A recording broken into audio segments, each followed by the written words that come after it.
the three industry sectors that we're going to be hearing from are all technology-based.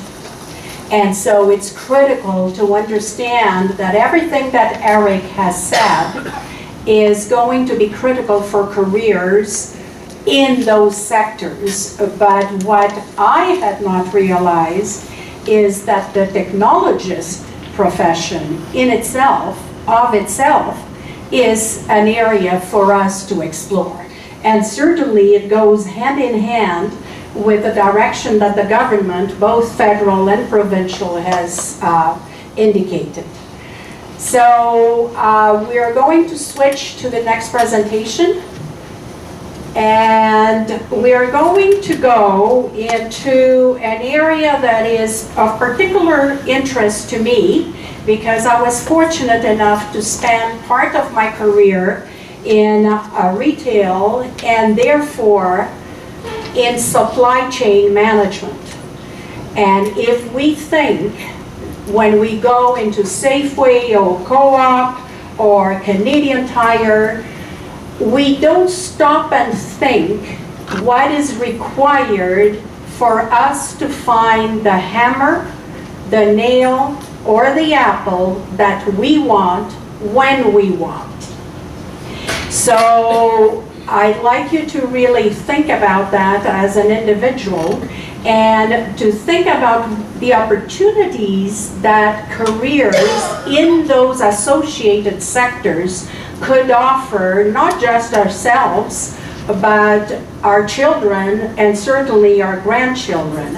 And as I usually like to tell my mentees, if you want a quick MBA program, if you want to become the best entrepreneur that ever was, work in retail and in supply management. You will know how to run a business like nobody else. So without any further comments, Sean Baker is going to be joining us. And just fasten your seatbelts, because I've been privileged to see Sean present a few times, and I think that you're in for a treat. So Sean is a supply chain professional who just happens to be a live comedian. Now, whether he's going to do comedy here or not, I'm not sure. And I told him that this was a censored environment, so I don't know what to expect. Sean has spent the first 17 years of his career working in supply chain and logistics, so he really knows his stuff. He served a combined total of 18 years on volunteer boards for 6 different clubs and associations. He's an absolute passionate public speaker, and he now wears so many hats that I honestly could not list them all, or I needed a second book. So I just decided to say that he's a supply chain recruiter in Calgary, speaks at various events, and he is going to tell us about how our next career is going to be in supply chain. Do you want to speak from there or here? Okay.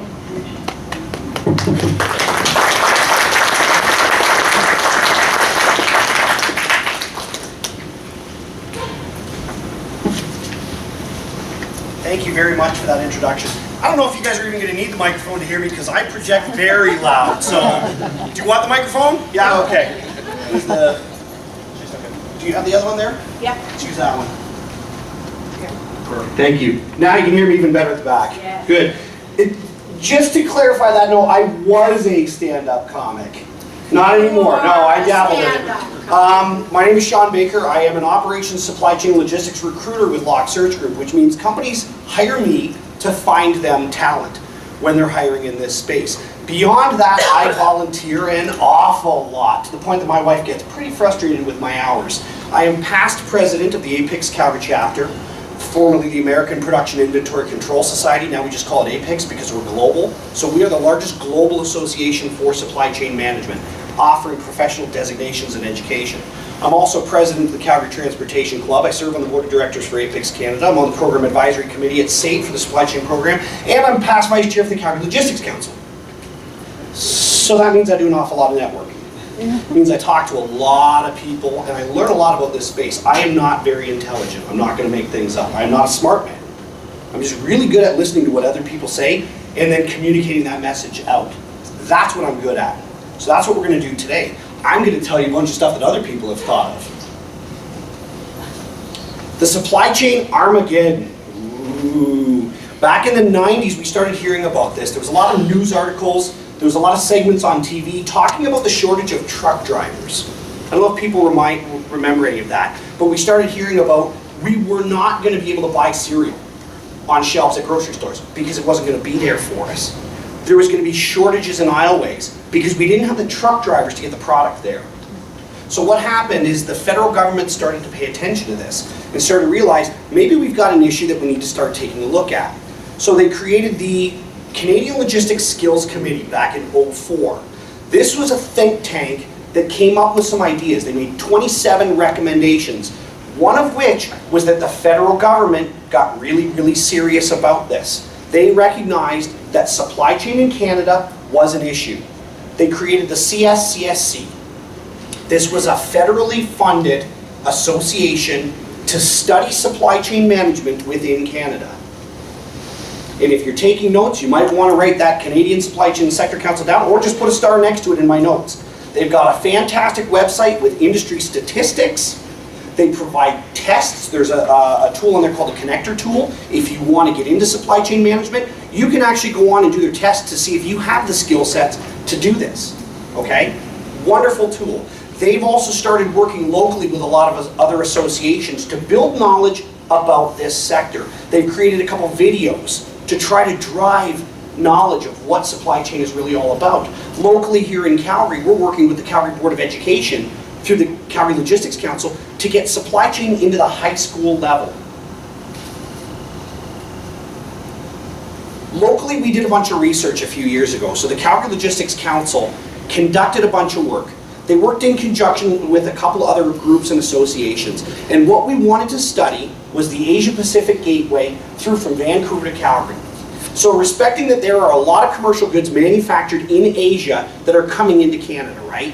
They're usually coming in through the Port of Vancouver, and then they're coming through the highways or over the trains, right, on the rail lines, and they're going through to the rest of Canada. So we know that we are a vital piece of this supply chain. So we wanted to look at it and have a closer look. So we started conducting roundtables, focus groups, surveys, talking to industry leaders, trying to find out what was really happening in this space. Do you have shortages? If so, why? What space? What are the necessary skills people need in order to work in that space? What are you doing to help it? Where should they be going? Questions like that, okay, was to really get an understanding. Now, again, supply chain is just too big. So what we did is we picked 10 specific segments of that industry. So these are the NOC codes down the side, the National Occupational Classifications, right? These are the roles that we study. So some people might take interest in this because there could be roles on there that either you've held in the past or that you might be interested in going into. Keep in mind too, we've got some really neat ones in here too, because we've got things like information systems, analysts and consultants. So IT roles within supply chain. Because remember, every trucking company, every warehousing company has accountants. They have human resources. So there are roles within supply chain for lots and lots of people. So we looked at these 10 roles, Vancouver to Calgary, talked to industry. We're just going to remember these colors in a second. Green is good, lots of people, no concern. Yellow, not so good. We're looking at shortages. Red, very bad. Red, we don't have enough people.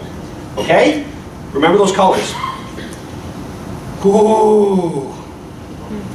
The ugly facts. Our research showed that we were red in almost every single segment from 2011 through to 2020 in this space. Now there are an awful lot more roles than just those 10 within this segment. So if you put that entire chart up, imagine how bad it would be. Now, there is a flaw to this information. The bottom line that says truck drivers shows yellow. Reason being, the National Occupational Classification for truck drivers does not segment what a professional truck driver is. So anybody that drives a professional truck or holds a commercial truck driver operator license, so this is picking up anybody that drives garbage truck, anybody that does local dump truck within the city, that delivers product from Home Depot. Those roles where you're at home at night aren't necessarily in demand, in shortage. The problem we have is the over-the-road, long-haul highway drivers. It is still a horrible space. Industry has made all kinds of changes to compensate. We've been running LCVs in Western Canada, long combination vehicles, where you see 2 trailers going down the road. We've been doing that in Western Canada for years. Ontario only started to adopt that a few years ago. So they're just now allowing LCVs in the province of Ontario. What's the problem with that? The infrastructure doesn't accommodate. The ramps on the 401 can't handle 2 trailers. So there are trucking companies that have to leave their yard with 1 trailer, drag it down the highway, find a lot, drop the trailer, then go back, pick up another trailer, then go down the highway, go in that yard, hook up the 2 trailers, then you're going. What's that do for productivity? Woohoo! That's the reason why we're seeing this as yellow. It doesn't include long-haul truck drivers. If we had only that, if we were able to extrapolate just that role, it would be red as well. What does this mean for those of you in the room? Lots of opportunity. Over 50,000 job openings in Alberta within the 10 roles studied. Now, keep in mind, when we did this study, we also didn't expect that the commodity of oil would take the hit that it has. That's the unfortunate part of the oil and gas sector. It is 100% driven by the commodity price traded on the stock markets, right? You have a job or don't have a job based on the price of that commodity. So we didn't predict that. So that is having massive impact on this study. It is creating a lot of numbers that aren't accurate right now. However, we believe it's a blip. Things will come back. We're going to talk about why. But what was really interesting is the segment and the activity. Transportation managers, 19% growth we were showing. That IT section, 19% growth. And that's a huge, huge piece because analytics is becoming that much more important. IBM ran a supply chain commercial a while ago that talked about how they have the crystal ball. God, wouldn't that be amazing in business? That analytics piece is so important nowadays. People don't run warehouses, they run distribution centers. Why? Because we don't want to warehouse stuff. We don't want to just sit on product. What we want is the product that we need. On the right day, at the right time, in the right form, in the right price, in the right mode, right? So, predicted growth rates in the United States showing the same thing. Logistics, 26%. So it's not just a Canada thing, it's not just a Calgary or Alberta thing. This is happening everywhere. This space is growing. And it's growing for a number of different reasons. We're seeing the sector grow, we're seeing new roles created, employment opportunities, but we're also seeing in this space a lot of retirement. Not to name names, but a very large oil and gas company here in Calgary that I met with at a supply chain conference I was speaking at. They approached me afterwards and they said, Sean, we might need your help as a recruiter. We just did a company-wide survey and we found out that our logistics group is rated the worst in the entire company as far as having over 60% of the department nearing 50 years old. 60% of the department. Imagine if all of a sudden 60% of this room just got up and left in the next 10 minutes. That's what they're seeing happen. They're seeing that people haven't been joining this sector. And again, we'll talk on some of the reasons for that. But it also means that there are lots of opportunities for people that have the right skill sets to continue their career in this space. People advancing supply chain today because there's so many new segments in this area. Supply chain used to really be that source, make, deliver kind of segment, right? It was just these 3 boxes kind of in the middle. We didn't pay attention to a lot of these other segments, right? The planning side, that's what's really booming right now, that analytics piece, the demand planning forecasting. We want to know what our customers want before they want it, so that we can manufacture it and start it moving in time. That IT growth, that's directly related to this. There are trucking companies that are spending massive amounts of money to develop integration technology with their customers. The courier companies want to know that you've ordered a drill from HomeDepot.com as soon as you order it, because that tells them that they're going to have to pick up a drill from the distribution center tomorrow.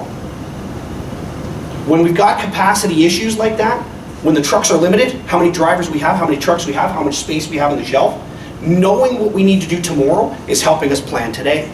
So that front end piece is huge. On the back end of it, the reverse logistics, massive growth in that, especially because of the .com industry. How many people in the room buy things online? Lots of people. How many women, and be honest, seriously be honest about this, how many women in the room buy clothes, shoes online? How many of you try them on at home, don't like them, and send them back? Yeah, right. I don't believe that for a second. Reverse logistics. We buy things from a lot of companies online that offer free shipping, free returns. That's created massive growth in that reverse logistics sector that didn't really exist before, right? We take it back to the store. We go back to Canadian Tire with it. Canadian Tire, we just put it back in inventory. It didn't necessarily have to go back anywhere else. That transportation piece was missing. So what we're seeing is massive evolution in this space. The other thing that we're seeing is brand new opportunities. Drones delivering packages. As an indicator of how quickly this segment is growing, a few years ago, nobody would have thought that drones would be delivering packages. Yet today, there are jobs programming coordinates for drones, because we will have deliveries made that way. That picture in the bottom right corner, that's a Domino's Pizza delivery robot. I'm not making this up. Domino's Pizza is experimenting with delivery by robot. There's going to be people to build those robots, service those robots, load the robots with pizza, program the coordinates. These are real things happening. Amazon, no patience required, same-day delivery. Sears, Calgary, Alberta is a test market for Sears.com. If you order before a certain cutoff in the day, you get your deliveries the same day. When's the last time anybody heard an advertisement about Amazon having better products or cheaper prices? It's not happening. That's not what they're competing on. What they're competing on is Amazon Prime. Get it today. Get it quick. We have become a society of now, right? We don't want to wait. We have smartphones. If we don't know an answer, we just look it up. We can Google it instantly. We want answers now. We want to be able to connect with people immediately. Smart watches are giving us the technology to do things we've never expanded. Well, we're the same with our consumer behaviors. When we buy things, we want it now. We don't want to have to wait. That's all tied to supply chain. That's logistics. That's distribution. So industry and consumer behavior is driving this segment and creating massive growth in this industry. New job creation and retirement are not the only issues creating the vacancies. We don't see companies with vacancies and having trouble filling them, not just because of that massive growth, not just because of the retirement. The other problem we have is the ability to determine who's the right person for that job. We just had a speaker talk about technical certifications, right? Would you let an auto mechanic do work on your teeth? No. We want certified dentists, right? In this space, there is no requirement for professional designation in supply chain management. It might be nice. Some companies will make it a mandatory policy at their organization, but it's few and far between. There's no regulations that say you have to do this. I was in charge of an $8 million freight budget when I was with Hopewell Distribution. They let me manage $8 million in transportation spend. The complexity of evaluating talent is very, very difficult. The educational path to supply chain is indistinct. I'm a marketing graduate from a college diploma. And I ended up working in supply chain for a number of years. And there's an awful lot of people in the same. I interview people all the time that have high school diplomas, and that's all. But they started in the segment, they started working in it, and they had the skill sets necessary to work in this space. Professional certifications are not a requirement. It's not mandatory. Lack of a rule or playbook in this industry. You can make it up as you go, on-the-job training. Creativity is a huge piece of this. I had to move an expedite shipment for an automotive plant years ago when I was living in Windsor, Ontario, and I had to move a package from the Midwest, and I had no trucks available to me. So what did I do? I called a DJ service. I called a disc jockey service. I said, do you have a van? I said, yeah. I said, do you have insurance? Cargo liability insurance to cover your equipment when it's in the back? I said, yeah. I said, do you want to make a few bucks? I had a DJ service go over to the automotive plant, pick up a bunch of boxes and get on the highway and meet my truck midway down the road. There are no rules. There is no playbook. This is not straight accounting. This is not straight engineering or physics, where rules dictate what you do. This is a space where creativity is critical. Analytical thinking is critical. So because of it, how do we evaluate talent on that? Difficulty relating skills across industries. We have a real tough time in this space, and industry has a difficult time seeing that just because you worked in this world, can you work in a different space? So as people seeking employment in it, that's a critical piece for you, is to think through what are the skills necessary and communicate that properly so that employers see you as the person capable of taking on that job. There are lots of things that people can do. As an example, a gentleman that I know, Glenn, actually worked in supply chain for a number of years. He now works in insurance. He focuses on selling insurance to supply chain companies because he understands how to value inventory, so he can work with them on understanding their inventory valuations and then provide them proper insurance. He understands transportation. So working with trucking companies and courier companies, he can provide them the proper insurance. Myself, I'm in recruiting because I was in transportation sales for a long time. I'm very outgoing. I do a lot of networking and meeting people, so recruiting made sense for me. My buddy Lonnie Benson got into financing, focusing in supply chain management. He was doing deals where companies were buying and acquiring other supply chain companies. Can you acquire sector-specific training? SAIT, Mount Royal, UFC, APICS, SCMA, CITT, and I left it off on purpose because it's right underneath your nose, ladies and gentlemen, Bow Valley. The building you are in today teaches supply chain management courses. If you are interested, what a great opportunity to walk downstairs and ask somebody and get some information on these courses here. Now, I said we'd touch on this a little bit. The other reasons that we're creating those shortages, that big oil and gas company that had a lot of people that were just starting to retire now, right, or will be in the next few years, part of the problem we've had is because the programs at these institutions have really only come about in the last few years.